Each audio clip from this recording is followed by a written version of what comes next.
গানের ভুবনের মানুষ তাহসান খান। নিজেকে সঙ্গীত শিল্পী হিসেবে পরিচয় দিতেই বেশি স্বাচ্ছন্দ্য তার। তবে অভিনয়টা শুরু করেছিলেন ভালো লাগা থেকে। সেই অভিনয়টা যে নিয়মিত হয়ে যাবে তা ভাবেননি। অন্যদিকে লাক্স তারকা হয়ে দারুচিনির দ্বীপ সিনেমা দিয়ে বিদ্যা সিনহা মিমের যাত্রা শুরু। পরাণ সিনেমার সাফল্যের পর তার চলচ্চিত্রের অবস্থানটা পেয়েছে নতুন মাত্রা। এই দুই তারকা ৩ বছর আগে একসঙ্গে ৩টি নাটকে জুটি হয়েছিলেন। নাটক ৩টি হল আদার হফ, অবশেষে ও মরিবার হলো তার স্বাদ। এরপর আর একসঙ্গে স্ক্রিনে দেখা যায়নি তাদের। এই সময়ে দুজনের জীবনে এসেছে নানা পরিবর্তন। তাহসেন কমিয়ে দিয়েছেন অভিনয়, প্রকাশ করছেন নতুন নতুন গান, কনসার্ট করছেন দেশ বিদেশে। আর মিম সিনেমার কাজ করছেন বিজ্ঞাপনের কাজও। আবার তারা একসঙ্গে ক্যামেরার সামনে দাঁড়ালেন। কোনো সিনেমা, ওটিটি কিংবা নাটকের কাজ নয়, বিজ্ঞাপনের কাজ শুরু করেছেন তারা। বিজ্ঞাপনটির নির্মাতা আশিকুর মাহবুব। মিম বলেন, তাহসান ভাইয়ার সঙ্গে ২০২৩ সালে বান্না ও হিমি ভাইয়ের পরিচালনায় নাটকের কাজ করেছিলাম।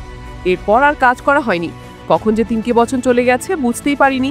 আমরা এখন একটি বিজ্ঞাপনের কাজ করছি। বিজ্ঞাপনটির কনসেপ্টটা সুন্দর। আশা করি দীর্ঘদিন পর দর্শকরা বিজ্ঞাপন হলেও আমাদের এক ফ্রেমে দেখে আনন্দ পাবেন।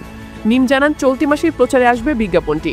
অন্যদিকে সঙ্গীত জীবনের রজত জয়ন্তী উপলক্ষে 1 মাসের জন্য অস্ট্রেলিয়া সফরে যাচ্ছেন তাহসান খান। আর মিম নতুন সিনেমার শুটিংয়ে ফেরার প্রস্তুতি নিচ্ছেন।